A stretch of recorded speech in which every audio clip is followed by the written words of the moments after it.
In this tutorial, I'm going to show you how to create a parametric program block. Daniel Nielsen shows you how to do one in his videos, but I've tried that with 2017 and I get a circular error. So I'm going to go through and show you the way that I was able to get it to work in 2017. So first thing we're going to do is we're going to use a family. So I'm going to go in and create a new family. And then I'm going to use a conceptual mass. Okay. And you could use an in-place mass is another way to do it, but I like the conceptual mass process. And then so we get something kind of like this. We're going to go in here, and the first thing we're going to do is create a set of reference lines. Okay, make sure this is set to level 1 reference lines, and then I'm going to use a rectangle, and with the rectangle here, then I'm now going to add controlling dimensions.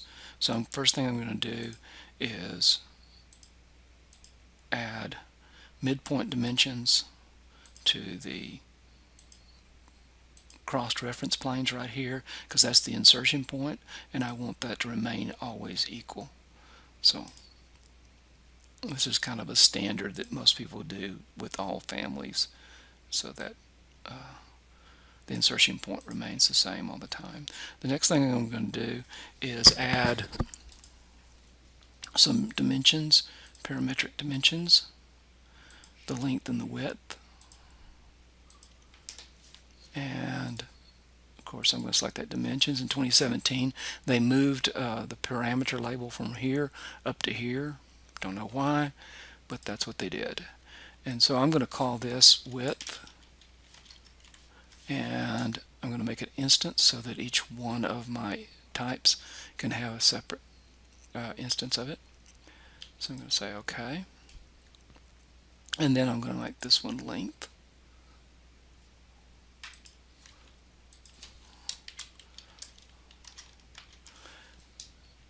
Instance. Okay, and so now I have a length and width, and of course, as always, first thing I'm going to do is test it. So one of my spaces is 90 feet, tab 30 feet, whoops, 30 feet, 90 feet, oh, sorry about that, apply, okay, and so yeah, we can see 90 feet, 30 feet, probably change this to like 1/4 inch scale, or, oops, no, to like smaller.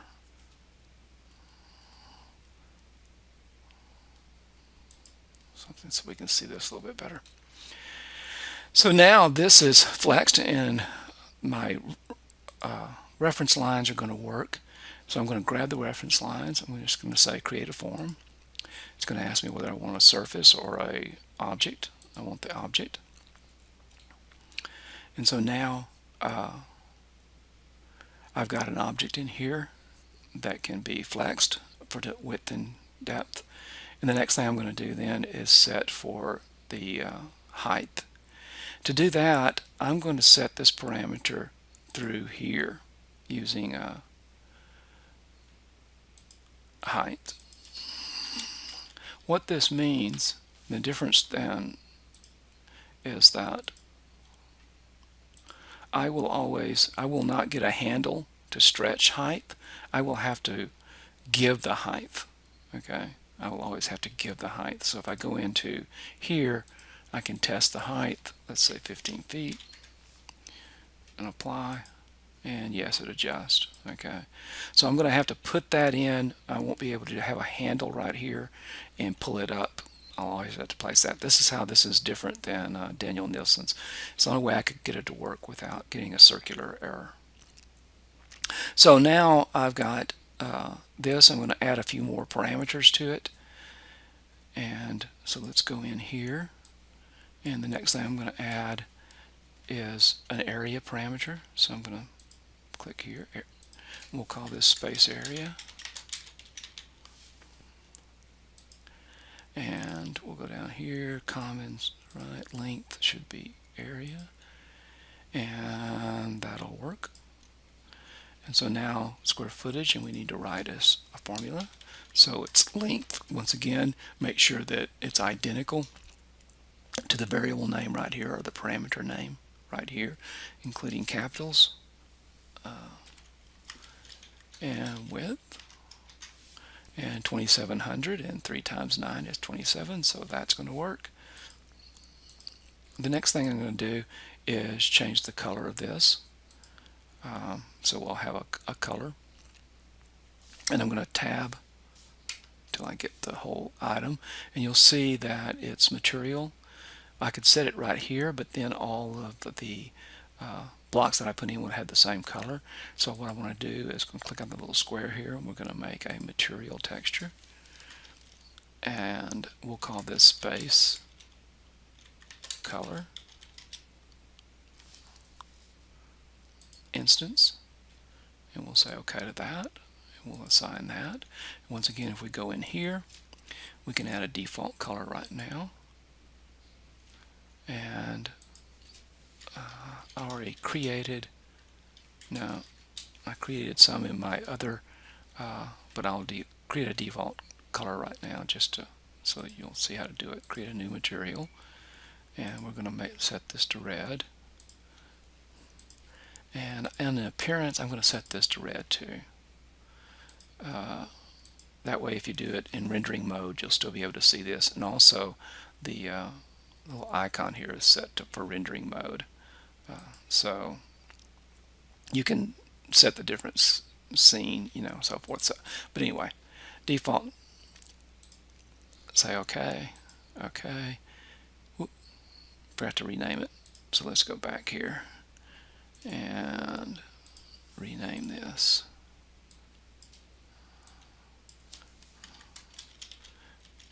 Color red.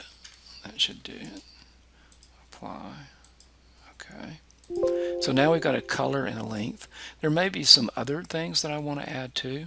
In our area takeoffs, we had several other parameters: occupancy type, square feet of occupancy per occupant, and then total persons. And so I'm going to go ahead and create those in there. So let's do type first. So I'm going to go OCCUP type. It'll be an instance. It'll be common, but this time it'll be text. And I'm going to say OK. So it's going to put occupancy type right up here. And just for starters, I'll say A3. Now I'm going to add in square feet per occupant. So parameter.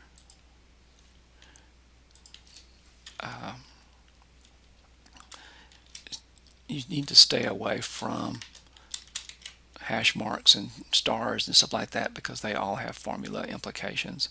So you don't want to put those in there. Make sure you just kind of stay with text. Periods are okay. So square feet per occupant there, and instance.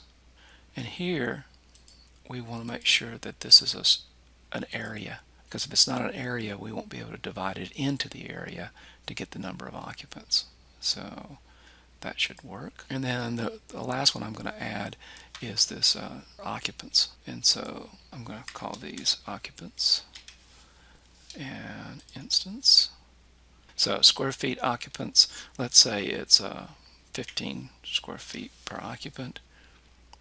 And then we can do space area divided by SFOCCUP. Apply. And you'll see 180 people. So 15 into 2,700 square feet gives 180 people. So we're going to apply that and say OK. So now we have some other variables in there that we can look at while we're space planning. So that creates you a space planning block with plenty of parameters in it that you can work. And in the next video, I'll show you how to bring that in and use it to design with.